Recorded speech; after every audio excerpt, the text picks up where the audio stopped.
Welcome back, everybody, to more with Full Throttle, powered by Race for RP. You know, when you think about a major series and where the future is, where they're headed, what the challenges are that they have to overcome, that requires a very, very strong leader. And relatively recently, the International Motorsports Association, or IMSA, found just such a man. And we had the opportunity a few weeks ago to visit with him at Watkins Glen and get some insight on what his challenges are and what his plans are in a great visit with the president and CEO of the International Motorsports Association, John Doonan. John, when you were running the Mazda program and the prototype program, when I was announcing, I often referred to you as the busiest man in motorsports, and something tells me that when you made the switch and joined IMSA, that hasn't changed much. You're exactly right. I do, though, thrive on that. It's been a sport that has given me so much over the years. As you know, 6 weeks old at Road America as a little boy when my dad was racing, and always wanted to be, I was the little boy on one side of the fence, wanting to be part of the action. And I've been so fortunate to live out both my first dream of being at Mazda and now an incredible honor and dream that's been given to me by Mr. France and the entire NASCAR family. So thrilled to be here, continuing to be quite busy with all we have going on, but really having the time of my life. You know, I know you played competitive basketball when you were in college. Are you taking that level of competitive energy, and is that what drove you through Mazda and is now driving you here? Yeah, I was fortunate to be able to sample a lot of sports. Basketball was my second love besides auto racing. But yeah, there's a little bit of that athlete performance, wanting to win. Obviously, in my position now, it's not always about us winning. It's about doing what's right for the sport. And that really is what drives, I know, the NASCAR organization, IMSA, all of the things that we do. So I do miss having a horse in the race. I watch the races with a different lens now. I obviously want to put on a great show for our fans, both here on site and through our NBC distribution. But it's a little hard sometimes. I don't have a car that I choose. I don't have a distinct interest in who wins. I just want a good show. I have to think, though, that even though you were no longer with Mazda at the time, that comeback drive by the Mazda team at Petit last year after being 3 laps down, there had to be some pride there for you as well. Yeah, for sure. I mean, we're sitting on a piece of asphalt that was this place of celebration 3 years ago here, and to see what the program did under Nelson Cosgrove's leadership, and then under Jonathan Applegate and Mo Murray's leadership, and ultimately under Multimatic. I said this in 19, they transformed the program. They delivered a race car, probably, arguably, I'm biased, but one of the most beautiful DPIs. But now you got a bunch of GTP cars that are getting unveiled that are absolutely stunning. So, but that was an awesome drive at Petit Le Mans, and sorry to see that program not be here now, but hopefully they'll come back around. Well, they well might, because I think the energy we're feeling and hearing from this LMDH program, and the fact that they can run at Le Mans hypercars can run in IMSA, that has been a huge thing. And I wanted to get into that because when you joined IMSA, it was in very much an evolutionary period. And with the announcements we've had, and with that new program combining the opportunity to race anywhere globally, has to be massive. It is massive. It answers a lot of questions. It's what the OEMs have wanted for a long time. Provide me a cost-effective package and rule set that allows me to run for an overall win. Box one, the fans. The fans want to see the best of the best, drivers, teams, manufacturers on the best circuits, both here in North America and in Europe, or in what Pierre Fillon and in the World Endurance Championship or the ACO are doing. So there's no question that we got the formula right. The market has spoken with the commitments from Acura, BMW, Cadillac, Porsche, now Lamborghini and the GTP. And then, of course, in GT, Ford told us 6 months ago they're coming with a new Mustang. So we're at a time of great lift in the sport. Insanely proud of it, feel very fortunate to be a part of it. But the convergence that we've developed through Jim France's relationship with Pierre, my relationship with my colleagues Pierre and Frederic, Ed Bennett, we really have worked at it. And Don Pano, Scott Atherton, a lot of people worked at it for years to come. We're now just the beneficiaries of it. But I think in the end, the fans are the beneficiary. They're going to see some incredible racing, which they're seeing now, but it's going to get even better. Oh, I don't think there's any question of that. But you bring up a good point. For the OEMs and the teams to have an affordable way to go prototype racing, go for the overall win.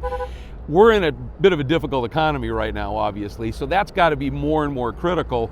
Could this have come at a better time to have this platform? And also, keeping everything affordable for the fans to be able to come out and enjoy this. It's a challenge. Huh? It is for sure. We have a philosophy at IMSA, 3 things: cost effective, entertainment driven, automotive industry marketing tool. IMSA Racing provides one of the best fan experiences, whether watching at home or in person at the racetrack. The grid is packed. It is a perfect day for sports car racing. The at-track experience allows you unprecedented access to the drivers and teams. Each ticket to an IMSA race includes paddock and pre-race grid access. You can literally meet the drivers minutes before they climb in the car. And if we keep those 3 things in our sights, that's going to help us drive those types of decisions. And then as we get into tricky times, obviously starting in 2020, nobody told me there was a global pandemic coming. Obviously the economy is challenging. So we have to continue to get a pulse on the paddock, both our privateer teams as well as the OEM-based programs. And once again, we don't go to Daytona and make decisions in a vacuum. We get a read on the pulse, as I say, of the paddock, of our partners, and try to make the best decision we can with the information we have about venues, about time at venues. The run time is critically important. Every lap is costing you in tires, fuel, and even time on the engine. So we're very sensitive to that. We want to make the right decisions for the long-term sustainable health of the series and all of our platforms. And Lord knows we've packed them in here this weekend. That's absolutely the fact. I mean, this paddock is just jammed, as is the fan areas are just loaded. And this is a race, the 6 hours, obviously, that's always been a huge draw.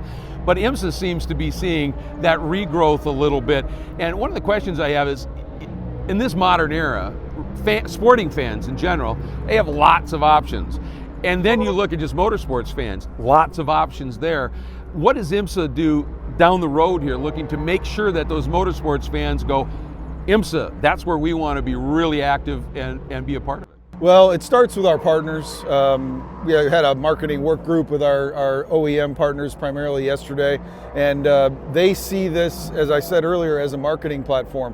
So you go to the vendor midway, you see the automotive displays where fans can engage with the road-going brothers and sisters of the race cars that they're seeing on the track. So it starts with that. Then you have a partner like WeatherTech that absolutely leverages motorsport in their advertising.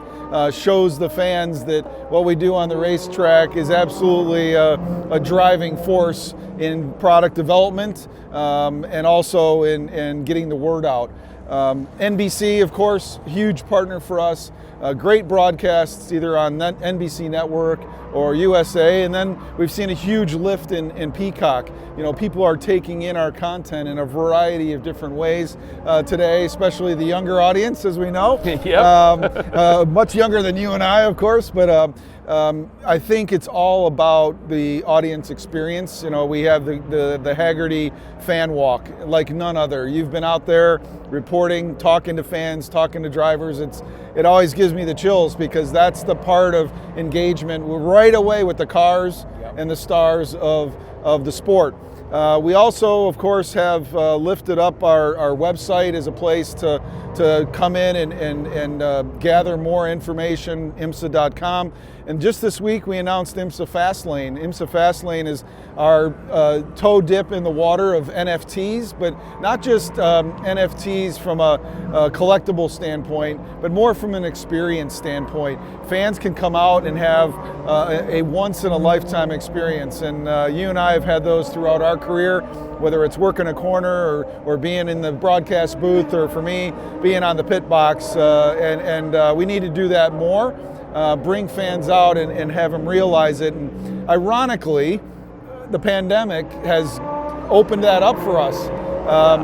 People wanting to get out, and what a better place than Watkins Glen or Michelin Raceway Road Atlanta or Sebring, where you can go to all these different corners, you can experience the circuit in so many different ways. Well, I like that idea a lot, because obviously, who can argue with watching race cars on a day like this? And even when it's in the rain, the real fans, they just love that and love that experience, to be sure. Social media nowadays is playing, is such a huge driver of so many things. But one of the things that I think sets IMSA apart from maybe your competition is the access that you guys provide. Open paddock, the grid, as you said, the Hagerty grid walk, just the opportunity for the fans to get up close and really see these cars and maybe even some of the drivers. Yeah, I'm so proud of our teams, both in Porsche Carrera Cup, Lamborghini Super Trofeo, Mazda MX-5 Cup, obviously Michelin Pilot and WeatherTech. You see the fans almost going, they're walking the midway, they're walking through the paddock, and you see the teams actually going out and pulling them in. Yep. Hey, where are you from? Come see our car. Come put your young son or daughter in the seat. Like, as you know, yeah. Again, my hair goes up Yep. on my arms, because that is what we experienced as young boys at the racetrack, and now we're giving that to the next generation. And there's no question, we as a sport have to identify that next generation of fan, of participant, because if we don't, we won't be here and be enjoying this sport for decades to come. And that's all I want, is to continue to give back myself, but for IMSA to give back and show people what motorsport, and specifically endurance sports car racing, is all about. Well, building those young fans, that's how, as you said, it remains viable and has the opportunity for growth in the future. I want to quickly take one little change in tack. Yeah. We have seen, obviously, charities get involved in motorsports. Certainly IMSA has their preferred charities and the like. We're fortunate to be supported here by Race for RP, and having them step up and being I'm calling it the empowerment sponsor of our show here. And having those connections, obviously, to me, what makes this very special, our new show, and just the general blending of the charities and racing, is to combine the passion that we have for something in sports and combine it with the opportunity to do some real good in the world. And I think that is something very special we're seeing, because racing fans are so passionate, they will support it, they'll lock into it, and they'll help that grow as well. You're exactly right. I mean, we of course have supported Camp Boggy Creek and the Austin Hatcher Foundation. What you all are doing, and what Race for RP is doing, another platform. Heart of Racing has done a ton with Seattle Children's Hospital. Josh Pearson, youngest driver in IMSA, youngest driver at Daytona, youngest driver at Le Mans, he's supporting Alzheimer's. So we do have a place as a sport to be a platform for good. And I think what people have decided to do through racing, it's, as you know, a powerful, no pun intended, way to get a message out. And I think our fans are very loyal. They're loyal to the products that help support us, WeatherTech, Michelin, VP, Konica Minolta, but they're also supportive as a community. And you've known this for years. When somebody in the community stumbles and needs help, a charity or our fans or our whole entire paddock rally around each other. And so by all means, Race for RP and the other charities are 100% a good way for us, not just to get our word out, but to get their message out to the broader audience. Absolutely. And one of the wonderful things is so many drivers affiliated with them, in the days before a race, will come in and spend 2 days going to children's hospitals, going to burn units, going just spending time letting people know that they're heard, they're valued, they're loved, and I think that's incredible. And I'll tell you, John, I know you're a busy man this weekend. Thank you so much for taking the time to come out and visit. Thank you. It's so good to see you as always, and really appreciate what you all are doing, and appreciate everybody watching. We're doing our ever best to put on the best endurance sports car racing shows on the planet. Well, and that you do incredibly well.